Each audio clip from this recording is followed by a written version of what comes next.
இன்னைக்கு பாண்டியன் ஸ்டோரில் கோமதி வந்து மீனாவுக்கு கால் பண்ணி பேசுவா. கோமதி சொல்லுவா, நேற்று நைட்டு உங்கள் மாமா ஒன்றுமே சாப்பிடலடி அப்படின்னு சொல்லி மீனா கிட்ட சொல்லுவா. அதுக்கு மீனா சொல்லுவா, ஏன் உடம்பு சரியில்லையா அப்படின்னு சொல்லி கேட்பா. இல்லடி, நீ சொன்ன மாதிரி அவரை கண்டுக்காமல் இருந்தேன். நைட்டு கூட நான் சாப்பாடு எடுத்து வைக்கல. அவருக்கு நான் எதுவுமே பரிமாறலை, ராஜி தான் வந்து பரிமாறினா அப்படின்னு சொல்லி கோமதி சொல்லுவா. அந்த சமயத்தில் பேசிகிட்டு இருக்கும்போது இவன் செந்தில் உள்ளே வந்துடுவான். இவன் யாருக்கிட்ட பேசிக்கிட்டு இருக்கா அப்படின்னு சொல்லி யோசிச்சுட்டு இருக்கும்போதே அவள் சொல்லுவா, மீனா சொல்லுவா, ஒரு நாள் சாப்பிட்லேன்னா ஒன்றும் ஆக போகிறது கிடையாது அப்படின்னு சொல்லிக்கிட்டு இருப்பா. அதுக்கு வந்து கோமதி சொல்லுவா, பாவண்டி அவர் அப்படின்னு சொல்லும்போது, என்ன பாவம், அப்படிலாம் பாவம்லாம் படக்கூடாது அப்படின்னு சொல்லிட்டு மீனா சொல்லுவா. இல்லை மனசே கேட்கலடி அப்படின்னு சொல்லும்போது, மனசுலாம் கேட்கணும், உங்களை வந்து எவ்வளோ கஷ்டப்படுத்தினார் அவர், அதை அவர் நினச்சாரா அப்படின்னு சொல்லிட்டு மீனா வந்து சொல்லிக்கிட்டு இருப்பா. இவன் வந்து செந்தில் வந்து முழிச்சுக்கிட்டு இருப்பான். மாமாவுக்கு சாப்பாடு வைக்காம, அவரை கண்டுக்காம இருந்து உங்கள் வழிக்கு கொண்டு வரணும்னு நீங்கள் நினைக்கிறீங்க. ஆனால் மாமா என்ன நினைக்கிறாருன்னா, சாப்பிடாம இருந்து வந்து அப்படியே அவர் மேலே பரிதாபத்தை உண்டு பண்ணி அவர் வழிக்கு வர வைக்கணும்னு நினைக்கிறாங்க.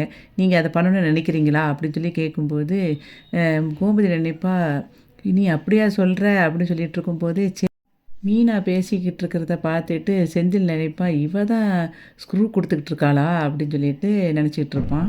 கோமதி சொல்கிறத கேட்டுட்டு மீனா சொல்லுவா, விட்டு கொடுத்துறாதீங்க அத்தை, உங்களால் முடியும், உங்களால் எல்லாம் செய்ய முடியும், நீங்கள் கெத்தாக இருங்க பார்த்துக்கோங்க அப்படின்னு சொல்லி கோமதிகிட்ட சொல்லிகிட்டு இருக்கும்போது கோமதி சொல்லுவா, சரிடி, நான் இனிமேல் வந்து கெத்தாக இருந்துக்கிடுறேன், நான் வந்து உங்கள் மாமாவை எப்படியாவது கெத்தாக இருந்து ஏன் வேலைக்கு கொண்டுட்டு வரேன் அப்படின்னு சொல்லிட்டு, சரி நான் ஃபோனை வச்சுருந்தேன் அப்படின்னு சொல்லிட்டு வச்சுட்டு திரும்பி பார்ப்பா, அங்கே ராஜி இருப்பா. அச்சோ அப்படின்னு சொல்லிட்டு கோமதி யோசிச்சுட்ருப்பா. இங்கே வந்து மீனா, சரி நம்ம அத்தையை நம்ம வழிக்கு கொண்டுட்டு வந்தாச்சு அப்படின்னு சொல்லிட்டு இப்போ நினச்சிக்கிட்டே ஃபோனை வைக்கும்போது திரும்பி பார்ப்பா, இங்கே இவன் செந்தில் பார்த்துட்ருக்கதை பார்த்துட்டு, ஐயோ இந்த மனுஷன் எப்போ வந்தாருன்னு தெரியலையே, நம்ம பேசுனதெல்லாம் கேட்டிருப்பாரோ அப்படின்னு அவள் ஃபீல் பண்ணிக்கிட்டு இருப்பா மீனா. ராஜி வந்து கோமதி கிட்ட சொல்லுவா, அதான் நான் பார்த்தேன், இது எல்லாமே மீனாக்காவோட ஐடியாவா, உங்களுக்கு இந்த மாதிரி யோசிக்க தெரியாதேன்னு நான் யோசித்தேன் அப்படின்னு சொல்லி சொல்லுவா. அப்போ வந்து கோமதி சொல்லுவா, நான் மனசை கல்லாக்கிக்கிட்டு தாண்டி இதெல்லாம் பண்ணுறேன், அவரை என் வழிக்கு கொண்டுட்டு வரணுன்னா இதை தாண்டி பண்ணணும் அப்படிங்கிற மாதிரி கோமதி சொல்லுவா. அப்போ அதுக்கப்புறம் அங்கே வந்துட்டு செந்தில் சொல்லுவான் மீனா கிட்ட, ஆமாம் யார் சாமி நீ அப்படின்னு சொல்லி கேட்கும்போது மீனா சொல்லுவா, என்னங்க சொல்கிறீங்க, நீங்கள் பேசுகிறது எனக்கு ஒன்றுமே புரியலை அப்படின்னு சொல்லி கேட்பான். நீ வந்து நம்ம வீட்டில் உள்ள மொத்த கண்ட்ரோலையும் நீ தான் எடுத்திருக்கியா, அவங்கெல்லாம் எப்படி இப்படி என்னென்ன செய்யணும், யார் யார் என்ன பண்ணணும் அப்படிங்கிற டைரக்ஷனே நீ தான் கொடுத்துக்கிட்டு இருக்கியா அப்படின்னு சொல்லி செந்தில் வந்து மீனாட்ட கேட்பான். அதுக்கு மீனா சொல்லுவா, ஏங்க மாமா வந்து பேசவே இல்லை, அப்போ அவரை பேச வைக்கிறதுக்கு என்ன பண்ணணும்னு அத்தை ஐடியா கேட்டாங்க, அதுக்காக அவங்கள சேர்த்து வைக்கிறதுக்கு ஒரு ஐடியா கொடுத்தேன் அப்படின்னு சொல்லி மீனா சொல்லுவாள். அதுக்கு வந்து செந்தில் சொல்லுவான், இது சேர்த்து வைக்கிற மாதிரி தெரியலையே, டிவோர்ஸ் வாங்கி கொடுக்குற மாதிரிலாம் தெரியுது அப்படின்னு சொல்லி செந்தில் சொல்லிகிட்டு இருப்பான். மீனா வந்து செந்தில்கிட்ட சொல்லுவா, அத்தை பாவம், மாமா பின்னாடியே போயிட்டு கெஞ்சிக்கிட்டே இருந்தாங்க, கெஞ்சிக்கிட்டே இருக்கும்போது மாமா கண்டுக்கவே இல்லை, நான் அதான் அத்தைக்கிட்ட சொன்னேன், நீங்கள் கொஞ்சம் நாளைக்கு கண்டுக்காமல் விட்டுருங்க, அதுக்கப்புறம் அவர் பின்னாடி தன்னால் வருவார் அப்படின்னு சொல்லி நான் சொன்னேன் அப்படின்னு சொல்லி சொல்லும்போது செந்தில் சொல்லுவான், அதுக்கு அதாவது நீ என்கிட்ட ஃபாலோ பண்ண டெக்னிக்கை நீ வந்து எங்கள் அம்மாவை பண்ண சொல்லியிருக்கேன் அப்படித்தானே, என்னொன்னே ஆமாம் அப்படி சொல்லி சொல்லுவான். எங்கள் அப்பாலாம் அதுக்காக மசியக்கூட ஆள் கிடையாது அப்படி சொல்லி அவன் சொல்லுவான். அதுக்கு வந்து மீனா சொல்லுவா, அப்படிலாம் கிடையாது, நீங்கள் வேணால் பாருங்கள், இன்னும் கொஞ்ச நாளுக்கு ஒரு வாரத்தில் மாமா வந்து அத்தை பின்னாடியே போய் கோம்ஸ்ன்னு சொல்லிட்டு போய்கிட்டே இருப்பாங்க, நீங்களும் அதை பார்க்கத்தான் போகிறீங்க அப்படின்னு சொல்லி சொல்லுவாள். அதை கேட்டுட்டு செந்தில் சொல்லுவான், சரி எங்கள் அம்மாவை விட்டுட்டு எங்கள் அப்பா போகாமல் இருந்தால் எனக்கு சரிதான் அப்படின்னு சொல்லி சொல்லிகிட்டு இருப்பான். அதுக்கப்புறம் இங்கே வந்து அரசி வெளியே உட்காந்து படிச்சுக்கிட்டு இருப்பா. அப்போ குமார் அங்கேருந்து வருவான். அப்போ குமார் அப்படி பாப்பா பார்த்துட்டு திரும்ப உட்காந்து படிச்சிட்ருப்பா. அதுக்கப்புறம் குமார் நின்றுட்டு அப்படியே அரசின்னு கூப்பிட்றதுக்கு ட்ரை பண்ணிகிட்ருப்பான். அங்கே ராஜி வந்து வருவா. வந்துட்டு இவன் எதுக்கு இங்கேருந்து பார்த்துக்கிட்டே இருக்கான் அப்படின்னு சொல்லிட்டு அரசிக்கிட்ட சொல்லுவா. ராஜி, நீ உள்ளே போய் படி அப்படின்னு சொல்லி சொன்னோடனே சரின்ட்டு அரசி உள்ளே போயிடுவா. குமார் வந்து பைக்கில் உக்காந்துக்கிட்டே அரசி வந்து கேஸை வாபஸ் வாங்கினப்போ அவள் சொன்ன ரீசனை யோசித்து பார்த்துட்ருப்பான். அதாவது அரசி வந்து அந்த டைமில் சொல்லியிருப்பா, அதாவது நான் வந்து ரொம்ப துயரப்பட்டேன் தான். ஆனால் இப்போ இவர் ஜெயிலுக்குள்ளே போயிட்டான்னா இவரோட குடும்பம் வந்து அதை விட பெரிய துயரத்தில் இருப்பாங்க. எனக்கு அது வேண்டாம், அதை நினச்சி தான் நான் அந்த கேஸை வாபஸ் வாங்குகிறேன் அப்படின்னு அவள் சொன்னதை நினச்சி பார்த்துட்டு இப்படி அழுதுகிட்டு இருப்பான். அந்த சமயத்தில் இவங்களுடைய அப்பத்தா அங்கே வந்து காந்திமதி வந்து வந்து நிற்பா. நின்று பார்த்துட்டு என்னடா இங்கே நிற்க அப்படின்னு சொல்லிட்டு இருக்கும்போது அப்படி பார்ப்பான். பார்த்துட்டு என்ன அழுகிறியா அப்படின்னு சொல்லி கேட்பா. குமார் வந்து அவங்க அப்பாத்தா கிட்ட சொல்லுவான், நான் பெரிய முட்டாள் அப்பத்தா, அதாவது நான் பெரிய தப்பும் பண்ணிட்டேன். கையில் கிடச்ச வைரத்தை நான் தூக்கிட்டு போட்டுட்டேன். இப்போ உட்காந்து ஃபீல் பண்ணிக்கிட்டு இருக்கேன் அப்படின்னு சொல்லிட்டு ரொம்ப அப்படியே அப்செட் ஆகி பேசிகிட்டு இருப்பான். அப்போ சொல்லுவான், நான் அரசியை தான் இப்போ தான் சொல்கிறேன். அவளை வந்து நான் ரொம்ப கொடுமைப்படுத்தியிருக்கேன். ஒரு நாள் வந்து அவளை நைட்டு ஃபுல்லாக அவளை வந்து தனியாக ஒரு காட்டில் கொண்டு நான் விட்டுட்டு வந்துட்டேன் அப்படி சொன்னோன்னே, ஏன்டா அப்படி செஞ்சேன் அப்படின்னு சொல்லி கேட்கும்போது, அந்தளவுக்கு நான் அவளை வந்து பழி வாங்குகிற எண்ணத்தில் தான் இதெல்லாம் பண்ணிட்டேன் அப்பத்தா அப்படின்னு சொல்லிட்டு ஃபீல் பண்ணி சொல்லிகிட்டு இருப்பான். அதுக்கப்புறம் குமார் வந்து அவங்க அப்பாத்தா கிட்ட சொல்லுவான், இப்போ ராஜியை வந்து கதிர் அவ்வளோ நல்லா தங்கமாக பார்த்துக்கிறான்.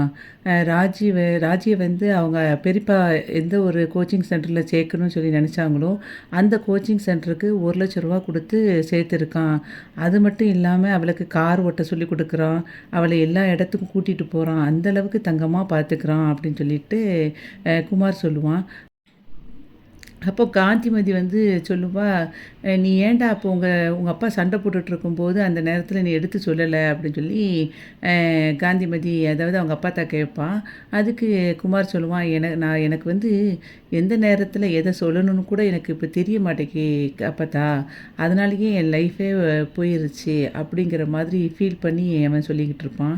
அதுக்கப்புறம் அவன் சொல்லுவான், எனக்கு இப்போ பெரியப்பா பார்த்துருக்கிற இந்த பொண்ணை கெட்டுறதுல ஒரு துளி கூட எனக்கு இஷ்டம் கிடையாது. எனக்கு இப்போ வந்து அரசி வந்து கிடைச்சா கூட நான் அவளை வந்து தங்கமாக பார்த்துக்கிடுவேன் எனக்கு அப்படின்னு சொல்லிட்டு சொல்லுவான். அவள் பாவம் அப்பத்தா, அவள் அன்றைக்கி போலீஸ் ஸ்டேஷனில் அவள் அன்றைக்கி அங்கே இருக்கும்போதே எனக்கு அவ்வளோ கஷ்டமாக இருந்துச்சு அப்படின்னு சொல்லிட்டு திரும்ப சொல்லுவான். நான் வந்து இப்போ பெரியப்பா பார்த்துருக்கிற பொண்ணை கல்யாணம் கட்டிட்டு காலத்துக்கும் நான் குற்ற உணர்ச்சியோடு வாழணும்னு என் தலையில் எழுதியிருக்கு போல் அப்படின்னு சொல்லிட்டு சோகமாக அப்படியே போயிடுவான் உள்ள. அதுக்கப்புறம் இங்கே வந்து நைட்டு மயில் வந்து அவள் தங்கச்சி கூட படுத்திருப்பா. படுத்துட்டு சரவணனுக்கு வந்து திரும்ப ட்ரை பண்ணிகிட்ருப்பா. அவனோட ஃபோன் வந்து அவன் ஏற்கனவே இவளை பிளாக் பண்ணி வச்சுருப்பான். மயிலோட நம்பரை வந்து சரவணன் ஏற்கனவே பிளாக் பண்ணியிருக்கனால இவளுக்கு வந்து அவன்கிட்ட பேச முடியாது. அந்த சமயத்தில் திரும்ப சுடரோட நம்பரில் இருந்து மயில் கால் பண்ணி பார்ப்பா. ஆனால் நம்பர் பிஸின்னு வரும். மயில் கால் பண்ணுற நேரத்தில் அஞ்சலி கிட்ட வந்து சரவணன் பேசிக்கிட்டு இருப்பான். அப்போ இவ வந்து நினைப்பா, மயில் இவர் நம்பர் பிஸின்னு வருது, ஆனால் இந்த நேரத்தில் யாருக்கிட்டேயும் பேச மாட்டாரே அப்படின்னு மயில் வந்து யோசிச்சிட்ருப்பா. அங்கே வந்து சரவணன் வந்து இவ அஞ்சலி கிட்ட சொல்லுவான், என்ன அஞ்சலி உனக்கு தூக்கம் வரலையா அப்படின்னு சொல்லி கேட்பான். அப்போ அஞ்சலி சொல்லுவா, நான் மத்தியானமே தூங்கிட்டேன் சரவணா, அதனால் எனக்கு இப்போ தூக்கம் வரல. உனக்கு வேணால் தூக்கம் வரணும்னா நீ தூங்கு, நான் வேணால் ஃபோனை கட் பண்ணுறேன் அப்படின்னு சொல்லி சொல்லுவாள். அதுக்கு சரவணன் சொல்லுவான், அதெல்லாம் ஒன்றும் பிரச்சனை இல்லை, நீ பேசு அப்படின்னு சொல்லிட்டு பேசிகிட்டு இருக்கும்போதே மயில் வந்து திரும்ப திரும்ப ட்ரை பண்ணிகிட்ருப்பா. அப்போ இவன் என்னடா ஏதோ ஒரு நம்பர்லேருந்து வந்துக்கிட்டே இருக்கேன் அப்படின்னு சொல்லிட்டு சரவணன் வந்து அஞ்சலிக்கிட்ட சொல்லுவான், அஞ்சலி ஒரு நிமிஷம் நீ லைனில் இரு, யாரோ ஒருத்தங்க வந்து எனக்கு திரும்ப திரும்ப கால் பண்ணிகிட்ருக்காங்க, யாருன்னு கேட்டுட்டு வந்துடுறேன் அப்படின்னு சொல்லிட்டு அவளை ஹோல்டில் போட்டுட்டு இவன் பேசுவான். ஹலோ அப்படின்னு சொல்லிட்டு மயிலோட காலை அட்டன் பண்ணுவான். அப்போ மயில் வந்து இவன் வாய்ஸை கேட்டுட்டு ரொம்ப ஹாப்பியாக இருப்பாள். அதுக்கப்புறம் திரும்பியும் வந்து சரவணனை சொல்லுவான், ஹலோ யாருங்க, நீங்கள் ஓயாமல் கால் பண்ணிக்கிட்டே இருக்கீங்களே, நான் பேசுகிறது கேட்குதா அப்படின்னு சொல்லி கேட்கும்போது மயில் சொல்லுவா, மாமா நான் தான் மயில் அப்படின்னு சொன்ன உடனே இவன் அப்படி கோவப்பட்டுட்டு அவள் காலை கட் பண்ணிவிட்டு இவன் அஞ்சலிக்கிட்ட திரும்ப பேச ஆரம்பிச்சிருவான்.